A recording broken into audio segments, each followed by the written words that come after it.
DJI Mini 2 tu na unboxing kan lo nei do na hei a that zia te tin nge ni man dan te tang no pui te kan se chho tu rangai tai da Mini 2 hi kam DJI Mini ro mong to thina a that khop ma DJI ro ki tu na hian in hei tu na hian a thar be latest ni ai hi 2020 version ni Kirin nge ni hian an review na te po kan mo to me te sa po te iwai te po kan review na ko mà nó chơi mình đâu version này mình review nó lem lâu này thar bera nia hi boy nia kan ju lak chuan nia man po hi a tha hem hem hle me a man po hi sing riat le sang di man lai ni a ti thek po a tam to hle a ma mi kha chu DJI Mini kha chu a tho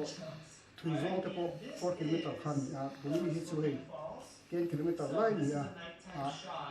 thà đó lấy cái gì hay tu này unboxing nè, thành công rồi nè, anh kiếm bắt lôi cái anh kiếm về một con nè, bây giờ anh cú đó, một chiếc số cú đó, thì kiếm tất cái nghề chung là mất đấy, anh packing đấy, mua những cái hàng anh đồ này, cái hệ mồi này khóc này, bé chặt tắt này còn xong hoa lại chua à, cái, không dễ lắm thì quần ti khóc mày anh mình đã nó po hay để kinh tế chắc khóc mày mày việc po trả em của đi po tu ai hiền anh không chỉ là cái chung rồi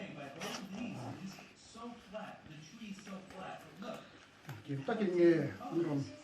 xuống bộ đoàn đây là thì anh đi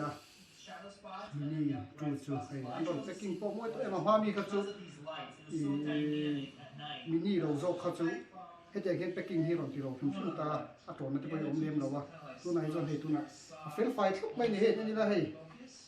nhưng mà thấy mấy này mỗi cái em mấy đi xuống nín để còn thua được po anh còn phát rồi Mini chu nín DJI Air 2 ami controller pero mang thap to ni chung kan onanga changkang khop mai lenga chuan ke nge chom ti hi kan thebik lo kan hong je ko tanga chuan hei hi charger ni me la oi ke hong je lang ni ho chu ke hong ho chu ni packing hi tharo pi sia chung hei hi a charger ani a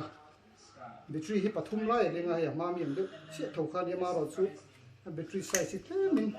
adang lo man o ti hi chung lo man in lo konga pa ngai tho ni hi chuan ta ngai la chom hei chu de जो book rate vera नहीं छुवे उल्टा चोनिन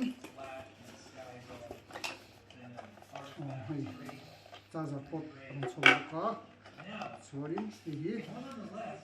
पिन के pin bone तो रही है चोन ये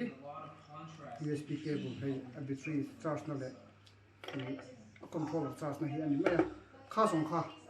kan unboxing ke